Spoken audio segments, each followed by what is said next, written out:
Hanli kembali ke puncak kembar dan membantu Nyonya Van memusnahkan kultivator yang setia kepada Yun Tianxiao. Setelah itu, dia dengan tenang menunggu kembalinya Yun Tianxiao ke kota. 5 hari kemudian, Hanli duduk di area belakang aula tersembunyi kota dengan mata tertutup. Sementara Nyonya Van duduk di sampingnya dengan ekspresi yang berubah-ubah. Pada saat itu, seberkas api terbang melalui pintu. Mata Nyonya Van menjadi cerah saat jimat transmisi suara itu terbang ke tangannya yang terbuka. Api mengeluarkan suara bingung seorang wanita. Sekte guru, ini mengerikan. Tetua Yun membawa Master Swiftfriend bersamanya. Mereka sudah sampai di pintu masuk kota. Ketua sekte tolong buat persiapan. Apa? Monster Swiftfriend datang bersamanya. Nyonya Van menghancurkan jimat transmisi suara dan memasang ekspresi yang sangat gak sedap dipandang. Master Swiftfriend sekte awan giok. Hanli membuka matanya dengan ekspresi terkejut, tapi segera kembali tenang. Jika bukan Taoist tua itu, lalu siapa lagi? Sudah terlambat untuk menghentikan rencana kita. Karena bawahan Yun Tianxiao telah dimusnahkan dengan bersih, dia akan melihat ada sesuatu yang salah di kota setelah berada di sana sebentar. Ekspresi Nyonya Van menjadi pucat. Tetapi ketika dia melihat ekspresi tenang Hanli, dia merasa sedikit berharap. Ketika Hanli melihat Nyonya Van diam-diam menatapnya, dia tidak bisa menahan diri untuk nggak memutar matanya ke arahnya dan berkata dengan masam, "Kenapa Nyonya Van menatapku? Jangan bilang bahwa Anda mengharapkan saya untuk mempertaruhkan semuanya dalam pertempuran melawan seorang kultivator jiwa baru lahir." Meskipun dia mengatakan ini, Hanli nggak merasa bingung sedikit pun. Karena ancaman pada level Manhusi dan Wan Tianming belum tiba, dia yakin bahwa dia bisa melarikan diri dari tangan seorang kultivator jiwa baru lahir awal dengan mudah, terutama dengan kemampuan ajaib dari sayap badai petir yang baru diperolehnya. Tentu saja jika memungkinkan, dia masih ingin kembali ke Laut Bintang Dalam dengan formasi transportasi. Akibatnya, Hanli memikirkan rencana alternatif terlepas dari kata-katanya sebelumnya. Tetapi ketika Nyonya Van mendengar Hanli, ekspresinya menjadi pucat. Dan dia dengan kosong berdiri di tempat. Dia benar-benar bingung harus berbuat apa. Sesaat kemudian, kilatan dingin berkedip di mata Hanli. Dia menjilat bibirnya dan bertanya dengan nada serius. Apakah Swiftfriend itu memiliki hubungan dekat dengan Yun Tianxiao? Jika saya tiba-tiba membunuh Yun Tianxiao, apakah dia akan membalas dendam kepada saya? Nyonya Van terkejut ketika dia mendengar Hanli, tetapi buru-buru berkata, "Hubungan? Yun Tianxiao hanya memberikan murid-murid kami kepadanya sebagai wadah kultivasi. Taoist tua itu sama sekali nggak peduli tentang masalah sekte suara indah kami. Namun, Anda harus membunuh Yun Tianxiao sebelum dia bisa berteriak minta tolong. Kalau tidak, Taoist tua itu mungkin akan campur tangan karena kewajiban." Oh, Hanli kemudian dengan tenang memerintahkan, "Bawa Yun Tianxiao itu ke salah satu kamar sebelah sendirian.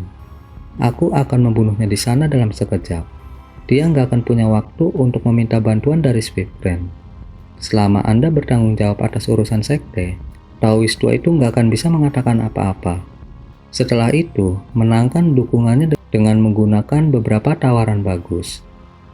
Menampilkan ketegasan yang teguh, Nyonya Van menggertakkan gigi dan setuju. "Iya, karena masalah telah mencapai titik ini, kami hanya dapat melakukan yang terbaik. Senior harus membunuh Yun Tianxiao secepat mungkin. Harap tunggu di ruangan terjauh dari sini untuk saat ini. Aku akan membawanya." Mendengar itu, Hanli berjalan ke pintu samping aula yang mengarah ke lorong dengan banyak kamar dengan berbagai ukuran.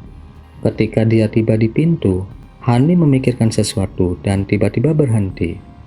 Dia berbalik dengan ekspresi muram dan dengan dingin berkata, "Ketua Sekte Van, setelah saya membunuh Yun Tianxiao, jangan pernah berpikir untuk mengungkapkan identitas saya untuk menjilat Taoist Swiftfriend. Dengan kemampuanku saat ini, aku bisa dengan mudah lepas dari genggaman Swiftfriend meski nggak bisa melawannya. Jika itu terjadi, Nyonya Van seharusnya tahu apa yang akan terjadi pada Anda. Kata-kata ini hanya peringatan untuk membantu Anda menghindari melakukan sesuatu yang gak akan menguntungkan kita berdua pada saat panik." Ketika Nyonya Van mendengarnya, dia terkejut sejenak. Ekspresinya berubah beberapa kali sebelum akhirnya tersenyum pahit. "Senior bercanda. Aku nggak akan pernah melakukan hal buruk seperti itu. Saya juga sepenuhnya menyadari bahwa senior Han jauh dari kultivator formasi inti yang umum. Harap tenang senior. Selama kamu melenyapkan Yun Tianxiao, aku pasti akan menindaklanjuti kesepakatan kita. Hanli melirik wanita itu dalam-dalam sebelum pergi ke ruang terjauh di lorong tanpa ragu-ragu lagi. Hanli kabur dan muncul kembali di kursi kayu pasir di dalam ruangan. Setelah itu, dia menutup matanya dan benar-benar menahan kinya, mencegah dirinya ditemukan oleh Swiftren atau Yun Tianxiao. Dengan kultivasi formasi inti tahap akhir, Hanli yakin bahwa dia dapat menyembunyikan dirinya dari rasa spiritual para kultivator jiwa baru lahir awal. Tetapi pada akhirnya, ini masih hanya tebakan. Dia hanya bisa berusaha sekuat tenaga meskipun ada sedikit keraguan yang dia simpan di dalam hatinya. Di aula utama, Nyonya Van sangat gelisah. Sementara dia berbicara dengan Hanli seolah-olah dia benar-benar percaya diri padanya. Wanita itu juga benar-benar nggak yakin apakah Hanli bisa membunuh Yun Tianxiao dalam sekejap. Meskipun Hanli hampir membunuh Yun Tianxiao pada pertemuan perdagangan sebelumnya, itu kemungkinan karena Yun Tianxiao lengah. Tetapi karena Nyonya Van adalah orang yang sangat cerdik, dia dengan paksa menekan pikiran yang mengganggu di benaknya dan menuangkan secangkir teh untuk dirinya sendiri. Saat dia perlahan menyesap teh, dia dengan cepat mendapatkan kembali ketenangannya. Pada saat itu, langkah kaki datang dari pintu masuk aula. Segera, seorang Taois setengah baya mengenakan jubah bordir bangau putih dan seorang pria berjubah Konfusianisme memasuki aula. Senior Swiftren, Tetua Yun, Nyonya Van sengaja berteriak dengan ekspresi terkejut. Dia kemudian dengan cepat meletakkan cangkir teh yang dia pegang di bibirnya dan memberi hormat kepada Taois Swiftren. Swiftren dengan acuh tak acuh mengangguk dan tetap diam, seolah-olah dia sedang berada di alam lain. Tetapi ketika Yun Tianxiao masuk, dia tanpa sadar mengerutkan kening dan wajahnya menunjukkan sedikit kebingungan. Yun Tianxiao membalas hormatnya dan dengan marah berkata, "Mengapa Yunkin gak menemani ketua sekte? Apakah dia malas? Saya harus mendisiplinkannya dengan benar." "Yunkin, dia..." Nyonya Van mengungkapkan keraguan dan melirik Swiftren. Yun Tianxiao berhenti sejenak sebelum berbicara dengan ekspresi kesal. "Ketua, senior Swiftren gak dapat dianggap sebagai orang luar. Silakan bicara." Nyonya Van memasang ekspresi gak senang yang sama dan menjawab, "Karena itu masalahnya, maka saya akan mengatakannya. Yunkin sedang menemui seorang kultivator gelandangan yang memiliki beberapa batu hantu dan ingin menjualnya. Yunkin berkeras untuk menemui orang itu secara pribadi. Jadi saya nggak punya pilihan selain tetap di sini." Yun Tianxiao hendak mengatakan sesuatu kepada Swiftren. Tetapi ketika dia mendengar kata-kata batu hantu, tubuhnya bergetar dan dia mengungkapkan kegembiraan. "Apa? Batu hantu?" Demikian juga mata Swiftren menjadi cerah setelah mendengar kata-kata itu dan matanya menyipit. Tampak seolah-olah dia dianiaya. Dia dengan dingin berbicara sambil meringis. Murid dekat Tetua Yun bersikeras untuk menangani masalah ini sendirian, menolak untuk mengizinkan guru sekte ini untuk berpartisipasi." Yun Tianxiao terbatuk-batuk dan berkata, "Yunkin benar-benar telah melangkahi dirinya sendiri. Namun saya yakin ini nggak dilakukan dengan sengaja. Ketua sekte di mana mereka? Saya nggak merasa sepenuhnya nyaman." Dia kemudian menoleh ke Swiftren dan dengan hormat berkata, "Senior, harap tunggu sebentar. Ada sesuatu yang harus saya tangani terlebih dahulu. Bagaimana kalau kita lanjutkan diskusi kita nanti?" Swiftren tersenyum dan dengan santai berkata, "Karena rekan Taois Yun memiliki beberapa hal untuk diperhatikan, saya akan menunggu Anda di sini." Yun Tianxiao segera mengungkapkan kegembiraan dan berbalik ke arah Nyonya Van. Nyonya Van dengan enggan berkata, "Ikuti aku, Tetua Yun. Aku akan membawamu ke sana." Dia perlahan berjalan ke pintu samping seolah-olah dia nggak mau. Dengan pikirannya yang dipenuhi dengan batu hantu, semua kecurigaannya terhadap tindakan Nyonya Van telah dihapus bersih, dan dia buru-buru mengikutinya. Swiftren dengan santai melirik keduanya dari belakang sebelum menemukan kursi dan duduk dengan santai. Yun Tianzhao dengan bersemangat mengikuti Nyonya Van ke kamar di ujung lorong, di mana pintunya tertutup rapat. Mereka di sini, selamat mengobrol. Bagaimanapun, ketua sekte ini tidak mau mengganggu kesepakatan ini. Nyonya Van mendengus dan berjalan kembali ke aula dengan ketidakpuasan. Ketika Yun Tianzhao melihat itu, senyum dingin sesaat muncul di wajahnya. Dia kemudian membuka pintu tanpa ragu-ragu dan langsung memasuki ruangan. Saat memasuki ruangan, Yun Tianzhao melihat seorang kultivator laki-laki duduk di tengah ruangan. Dia tampak memainkan sesuatu yang berkilauan di tangannya. Yun Tianzhao kemudian menyapu pandangannya ke seberang ruangan, dan secara mengejutkan gak menemukan Yun Qin. Terkejut, hatinya bergetar saat dia menjadi waspada. Dia menatap pria itu dan perlahan berkata, "Siapa dirimu yang terhormat? Dan di mana gadis Yun Qin itu?" Harta karun ajaib di tubuhnya sudah mengaduk gelisah di dalam tubuhnya. Han Li terkekeh dan mengangkat kepalanya. "Mungkinkah saudara Yun sudah melupakanku?" "Itu kamu?" Yun Tianzhao sangat terkejut ketika dia dengan jelas melihat penampilan pria itu. Tanpa berpikir lebih jauh, dia melarikan diri dalam seberkas cahaya. Terlalu lambat. Tepat setelah Han Li tanpa emosi mengatakan ini, sebuah cahaya berdenyut dari tangannya. Kemudian dengan pancaran cahaya di sekitar Yun Tianzhao, 5 pita tembaga dengan berbagai warna muncul di sekitar anggota badan dan lehernya. Yun Tianzhao berteriak ketakutan dan buru-buru berpikir untuk melepaskan harta sihirnya. Namun, harta sihirnya nggak bergerak sedikit pun, seolah-olah dibelenggu. Yun Tianzhao ketakutan dan tidak bisa menahan diri untuk tidak panik berteriak keras. "Senior Shifen, tolong selamatkan aku." Tapi saat dia meneriakkan itu, Han Li membuka mulutnya dan meludahkan seberkas cahaya biru. Itu berputar sekali di sekitar Yun Tianzhao sebelum memenggal kepalanya. Kemudian tanpa ragu sedikit pun, Han Li mengambil kantong penyimpanan dari mayat dan memanggil pita 5 elemennya. Rantai peristiwa telah berakhir dengan kecepatan kilat. Tetapi pada saat yang sama, kantong penyimpanan Yun Tianzhao memasuki genggaman Han Li. Dia mendengar ledakan keras dari dalam ruangan.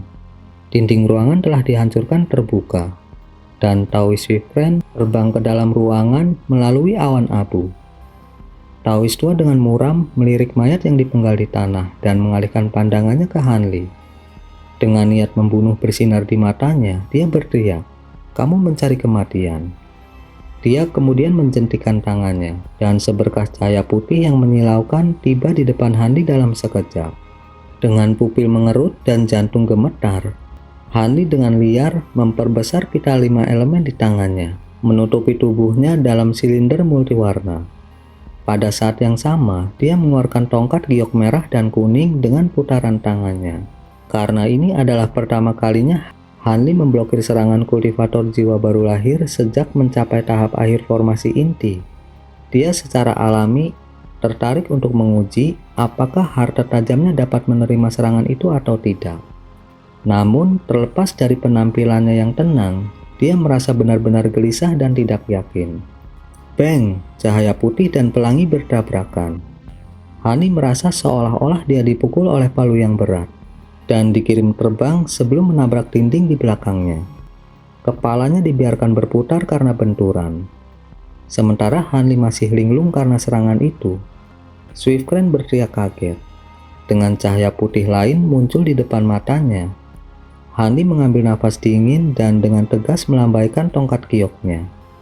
Sebuah penghalang cahaya merah dan kuning muncul di sekitar tubuhnya dari dalam silinder pelangi. Akibatnya, dia bisa menerima serangan berikutnya jauh lebih baik daripada yang pertama. Dia hanya terhuyung beberapa langkah sebelum mendapatkan kembali pijakannya. Han Li kemudian menguatkan hatinya saat pikirannya mulai bergerak, dan sepasang sayap putih perak muncul dari punggungnya. Meninggalkan gulungan guntur di belakang, dia langsung menghilang, menghindari seberkas cahaya putih berikutnya. Sesaat kemudian, dia muncul kembali di sudut lain ruangan. Han Li sekarang telah mengidentifikasi bentuk sebenarnya dari cahaya putih Shifen. Itu adalah palu giok kecil yang ditutupi cahaya putih berkilau dan kepala oval ditutupi karakter jimat. Meskipun hanya seukuran telapak tangan, Itu melepaskan ki spiritual yang menakjubkan. Setelah serangan Swiftbrand meleset, wajahnya bergerak, dan dia mengulurkan tangannya. Dengan gemerisik angin, palu kecil itu kembali ke lengan bajunya. Jejak keheranan berkedip-kedip dari mata Swiftbrand saat dia berkata, "Saya tidak menyangka bahwa seorang kultivator formasi inti akan memiliki begitu banyak harta karun kuno. Siapa namamu?" Hanli mengerucutkan bibirnya dan hendak mengatakan sesuatu ketika pintu kamar tiba-tiba terbuka saat Nyonya Van memasuki ruangan dengan penuh semangat. Nyonya Van membungkuk kepada Swiftbrand dan berbicara dengan nada yang sangat hormat. "Senior Swiftbrand, ini Senior Lee, yang saya undang secara khusus untuk menghadapi pengkhianat Yun Tianzhao. Saya harap Senior akan tenang. Saya bersedia menggandakan persyaratan apapun yang mungkin diajukan pengkhianat itu." Ketika Swiftbrand mendengar ini, dia mengerutkan kening dan mengalihkan pandangannya ke mayat di lantai. Ekspresinya goyah. Untungnya, Hanli hanya harus diam di tempat. Namun, Nyonya Van tampak sangat gugup saat melihat ekspresi Swiftbrand. Swiftbrand akhirnya santai dan berkata, "Baiklah, karena ini adalah masalah internal dari Sekte Suara Indah. Taois tua ini nggak akan ikut campur, tapi jangan lupa apa yang baru saja Anda katakan, Nyonya Van." Nyonya Van merasa hatinya membengkak karena lega saat dia berjanji dengan senyum berseri-seri. "Tolong tenanglah Senior, aku nggak akan berani melanggar kata-kataku." Taois tua itu menganggukkan kepalanya dan melirik Hanli dengan curiga. Setelah hening sejenak, dia tiba-tiba bertanya, "Di mana rekan Taois Li berkultivasi? Penampilanmu cukup asing." Hati Hanli bergetar dan dia merenung sejenak. Ketika dia membuka mulutnya untuk menghilangkan kecurigaan Swiftbrand, dia hanya bisa mengucapkan, "Junior," sebelum wajahnya berdenyut dengan cahaya biru dan mengalami perubahan besar. Energi roh angin di dalam tubuhnya tiba-tiba berkobar. Dari letusan dahsyatnya, terlihat jelas bahwa Feng Xi berada di dekatnya. Dengan kemarahan dan ketakutan, Hanli menekannya dengan seluruh kekuatan sihirnya.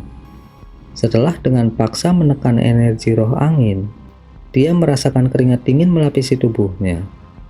Hanli menghela nafas lega setelah menyelamatkan dirinya dari krisis.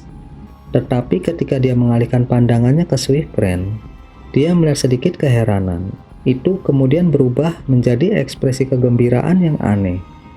Hanli tiba-tiba memikirkan sesuatu dan meraih wajahnya. Dia langsung pucat. Tanda energi roh angin telah menyebabkan dia kembali ke penampilan aslinya. Ekspresi jahat muncul di wajah Taois Swiftbrand saat dia berteriak, "Hanli!" Hanli mengeluarkan aliran kutukan di dalam hatinya. Tanpa meluangkan waktu untuk berpikir lebih jauh, dia mengepakkan sayapnya dan tiba-tiba menghilang dengan kilatan petir, hanya menyisakan guntur. Pada saat yang sama, lelaki tua itu mengayunkan lengan bajunya dan menghilang dalam seberkas cahaya. Satu-satunya yang tersisa di dalam ruangan adalah Nyonya Van yang dibiarkan dalam keadaan linglung. Secercah cahaya perak muncul di atas pulau puncak kembar, disertai dengan kemunculan tiba-tiba Hanli. Pada saat berikutnya, seberkas cahaya putih dengan keras terbang dari pulau dan dengan cepat mengejarnya.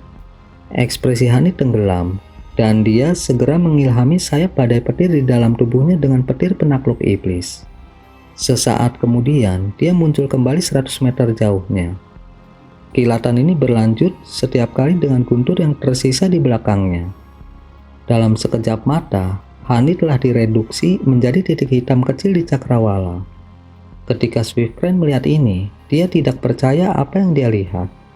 Dia kemudian sampai pada kesimpulan bahwa sayap itu pasti merupakan harta karun dari kuali surgawi dan hatinya menjadi sangat bersemangat.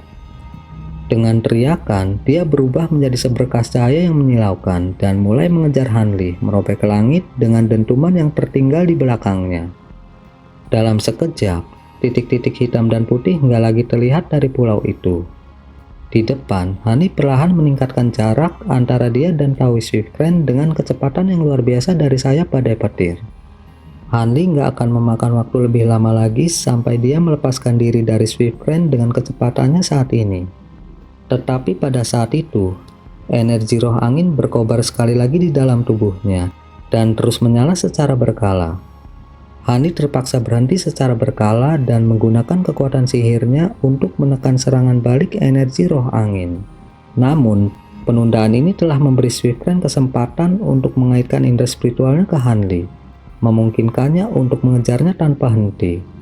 Namun, ini bukan kekhawatiran terbesar Hanli. Tanda energi roh angin tumbuh semakin ganas, menunjukkan seberapa dekat Fengxi dengannya. Tak berdaya dan di ujung keputusasaan, Hanli menguatkan tekadnya dan bergegas menuju pulau kecil dengan formasi transportasi. Dia berharap Nyonya Van benar-benar memberi perintah untuk menyelesaikan formasi transportasi, dan mereka telah berhasil menyelesaikannya pada saat dia tiba. Selama dia bisa mencapai pulau itu, dia akan memiliki kesempatan untuk melarikan diri dari pengejaran Swiftren dan Fengxi. Meskipun sayap badai petir sangat cepat, itu menghabiskan sejumlah besar petir penakluk iblis. Akibatnya setelah dia mendapatkan jarak yang cukup jauh dari Swiftren, dia menukar sayapnya dengan jubah merah darahnya. Saat Hanli terbang, dia terus menggunakan kekuatan sihirnya untuk menekan ledakan dari energi roh angin. Namun tubuhnya masih gemetar karena upaya itu, dan semakin sulit dikendalikan dengan setiap tanda. Situasi saat ini membuat Hanli ketakutan. Dia sekarang curiga bahwa alasan mengapa Fengxi nggak menggunakan energi roh angin lebih sering selama pengejaran sebelumnya, kemungkinan karena kombinasi dari kelelahannya karena memurnikan harta sihir dan serangan balik dari cairan hijau. Seandainya gejolak hebat ini terjadi saat itu, peristiwa akan berjalan jauh berbeda. Namun setelah melihat pulau kecil di kejauhan, Hanli menjadi lega. Meskipun dia membutuhkan 2 hari untuk tiba di pulau kecil di masa lalu, sekarang hanya butuh sebagian besar hari saat terbang dengan kecepatan tertingginya. Selama transportasi telah selesai pada saat dia tiba, dia akan dapat kembali ke Laut Bintang Dalam tanpa membahayakan. Meskipun dia harus waspada terhadap beberapa eksentrik jiwa baru lahir, itu lebih baik daripada dikejar tanpa henti oleh binatang iblis yang bermetamorfosis. Sementara pikiran-pikiran ini muncul di benak Hanli, dia mendengar transmisi suara dari belakangnya. Swiftren berkata dengan suara yang lambat, tenang, dan lembut. Rekan Taois Han, Taois yang rendah hati ini nggak memiliki niat jahat. Saya hanya ingin menukar pil surgawi. Tidak perlu rekan Taois melarikan diri dengan intensitas seperti itu. Sungguh, kata-katanya terasa tulus, baik, dan gak ada tanda-tanda kejahatan. Biasanya, seseorang akan merasa cukup menyukai suara seperti itu. Namun, Hanli gak tergerak sedikit pun oleh nada atau kata-katanya, dan dalam hati mengutuk setelah mendengarnya. Karena kecepatannya yang menurun dari beralih ke jubah merah darah dari sayap badai petir, Hanli bisa sekali lagi melihat cahaya Swiftren di kejauhan setiap kali dia melihat ke belakang. Begitu Taois tua itu masuk dalam jangkauannya, dia mulai menggunakan semacam teknik abnormal untuk terus mengirim pesan menyihir Hanli yang penuh dengan bujukan dalam upaya untuk memperlambatnya. Selama momen kecerobohan, Hanli hampir terpengaruh oleh teknik tersebut. Untungnya teknik perkembangan hebat secara otomatis aktif dan melindunginya, segera menjernihkan pikirannya. Meski berhasil menghindari jebakan Swiftren, Hanli masih merasakan tubuhnya berkeringat dingin. Tampaknya bahkan kultivator jiwa baru lahir mahir dalam penggunaan teknik sihir. Teknik Swiftren sendiri jauh melampaui Nyonya Van. Mereka bahkan setara dengan Yuan Yao. Adapun janji Taois tua bahwa dia hanya ingin menukar pil surgawi dan gak bermaksud menyakitinya, Hanli harus disentuh di kepala untuk benar-benar percaya itu. Saat Hanli melihat pulau kecil itu semakin dekat, dia nggak berani menunda keberangkatannya dan melesat menuju pulau itu dengan cahaya merah yang berkilauan. Pada saat itu, cahaya cemerlang melintas dari langit, memenuhi udara dengan peluit dingin. Sebuah titik hitam samar muncul di mana cahaya telah memudar, dan langsung tumbuh lebih besar saat terbang ke arah Hanli dengan kecepatan yang menakutkan. Ketika Hanli melihat itu, hatinya bergetar. Bahkan jika dia nggak bisa melihat dengan jelas penampilan garis hitam itu, kecepatan menakutkan dan peluit keras itu nggak mungkin berasal dari apapun selain binatang iblis kelas 9 tertentu. Saat Hani mengutuk dengan pahit, sayap langsung muncul dari punggungnya dalam kilatan cahaya perak. Karena iblis sudah muncul, Hani berusaha sekuat tenaga untuk mencapai pulau kecil itu. Jika tidak, dia nggak akan memiliki kesempatan untuk bertahan hidup. Bahkan jika dia berbalik dan melarikan diri pada saat itu, dia takut dia nggak akan bisa melarikan diri dari kecepatan menakutkan Fengxi, bahkan jika dia menghabiskan seluruh petir penakluk iblisnya. Dengan pemikiran itu, Hani menghilang dengan gulungan guntur, berubah menjadi busur petir perak. Setiap kali Hani muncul kembali, dia semakin dekat ke pulau kecil itu. Ketika Swiftfriend mendengar peluit yang menusuk, ekspresinya sangat berubah. Meskipun Taoist tua nggak tahu siapa orang itu, dia samar-samar bisa merasakan bahwa itu adalah karakter yang menakutkan. Ketika dia melihat titik hitam menuju Hani tanpa ragu sedikit pun, dia secara alami percaya bahwa itu untuk wali surgawi dan dia menjadi sangat cemas. Putus asa, Swiftfriend membuka mulutnya dan meludahkan kabut esensi darah. Kabut berubah menjadi awan besar berwarna merah darah dan menyelimuti Taoist tua itu. Pola bangau putih di jubahnya kemudian bersinar dengan cahaya putih dan sepenuhnya menyerap kabut darah di sekitarnya, langsung menodai bangau merah. Swiftfriend kemudian mulai memutar tubuhnya, menyelimuti dirinya dalam cahaya putih yang menyilaukan dan melepaskan tangisan burung bangau. Bangau merah sepanjang 10 meter dengan mata hijau zamrud muncul di hadapannya. Ketika Swiftfriend melihat ini, wajahnya menjadi cemberut dan dia duduk di atas bangau besar dengan kabur. Dia kemudian dengan cepat menempuk kepala bangau. Matanya berkedip-kedip dengan cahaya hijau saat dia melebarkan sayapnya, membawa Taoist tua itu sejauh 100 meter dalam sekejap mata. Meskipun dia masih lebih lambat dari gerakan kilat Hanli, dia masih jauh lebih cepat dari sebelumnya. Akibatnya, pemandangan aneh terbentang di langit terdekat. Saat Hanli mendorong ke depan dengan gerakan melengkungnya, baik siulan hitam kabur di depannya dan bangau merah dari belakangnya bergegas lurus ke arahnya. Beberapa detik kemudian, Hani telah tiba di atas pulau kecil itu. Pada saat yang sama, kegelapan hitam itu sekarang hanya beberapa kilometer jauhnya, melaju dengan kecepatan yang luar biasa. Hati Hani menjadi sedingin es ketika dia melihat dengan jelas penampilan binatang iblis itu. Itu adalah bentuk aneh dengan tubuh burung dan ekor ikan. Keduanya ditutupi bulu sepanjang 3 meter. Di bawah perutnya ada 2 cakar yang sangat tajam yang ditutupi sisik berkilauan dengan cahaya biru. Fengxi menggunakan bentuk binatang iblisnya untuk memburunya. Meskipun iblis kelas tinggi merasa canggung untuk bertarung melawan manusia saat dalam bentuk binatang buas mereka, itu memungkinkan mereka untuk menggunakan karakteristik bawaan mereka tanpa menahan diri. Dalam hal ini, itu memungkinkan binatang iblis untuk menampilkan kecepatan luar biasa bawaan mereka. Setelah menghirup udara dingin, Hani nggak berani menunda lebih jauh dan menghilang dalam kilatan cahaya perak. Dia muncul kembali di permukaan pulau hanya untuk menghilang sekali lagi. Ketika binatang iblis melihat ini, peluitnya yang menusuk tiba-tiba berhenti. Dengan beberapa kepakan sayapnya lagi, dia melintasi beberapa kilometer yang tersisa hanya dalam sekejap. Setelah tiba di atas pulau, dia berubah menjadi bentuk manusia dengan cahaya biru yang bersinar terang. Dengan sangat cemas, Swiftfriend melihat transformasi Fengxi saat dia terus mengejar Hanli. Setelah melihat bahwa Fengxi tampak hampir sama dengan manusia biasa, dia merasakan hawa dingin menjalari seluruh tubuhnya. Menatap kagum, Swiftfriend merasakan darahnya menjadi dingin. Binatang iblis kelas 9. Biasanya ketika manusia kelas tinggi dan binatang iblis bertemu, itu nggak selalu menghasilkan pertempuran sampai mati.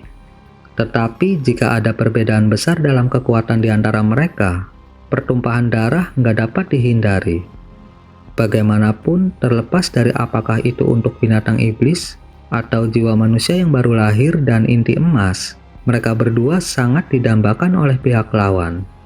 Karena binatang iblis kelas 9 sedikit di atas kultivator jiwa baru lahir, Taoist tua itu dalam hati mengutuk pertemuan itu. Jika ini lain kali, dia pasti sudah berbalik dan melarikan diri tanpa sepatah kata pun. Tetapi dengan kuali surgawi di depan matanya, dia nggak bisa memaksa dirinya untuk melepaskannya. Akibatnya, dia mengangkat tangannya dengan wajah pucat dan memegang cermin biru kuno di satu tangan bersama dengan palu giok kecil di tangan lainnya. Dengan dua harta kuno di tangan, keberanian Taois tua itu diperkuat dan dia dengan muram menatap binatang iblis itu. Ketika Feng Xi melihat sayap Hanli dan penggunaannya yang mahir, dia awalnya kagum sebelum kemudian dipenuhi dengan penyesalan yang sangat besar dan pahit. Bahkan jika dia berhasil membunuh Hanli dan memperbaiki sayap pada petir, dia hanya akan mampu mengeluarkan 70% dari kekuatan harta sihir paling banyak. Karena telah mengenali tuan lain, selanjutnya menyalakan api kebencian terhadap Hanli.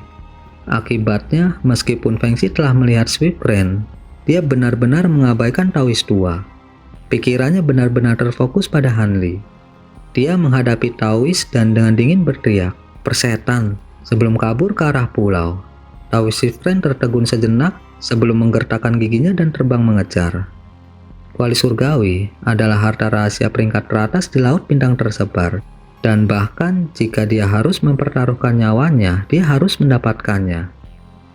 Pada saat itu, Hanli dengan cepat mengubah wajahnya saat dia terbang melalui sebuah lorong setelah menerobos gerbang batu. Setelah beberapa kedipan kilat lagi, dia muncul di depan formasi transportasi, di mana beberapa kultivator Sekte Suara Indah saat ini sedang bercanda satu sama lain. Ketika mereka melihat Hanli muncul, mereka langsung menemukan tenggorokan mereka tercekik karena kaget. Hanli muncul di samping formasi transportasi, sebelum dengan liar mengaum pada para murid. Apakah formasi transportasi sudah selesai? Salah satu murid mengenali Hanli dan dengan hormat menjawab, "Oh iya Senior Li, formasi transportasi telah selesai. Namun kami belum mengujinya. Kami pernah..." Tapi sebelum dia selesai berbicara, tubuh Hanli kabur dan dia muncul di dalam formasi transportasi. Pada saat yang hampir bersamaan, sebuah lubang tiba-tiba pecah dari langit-langit dan kultivator iblis Feng Xi jatuh dalam seberkas cahaya biru.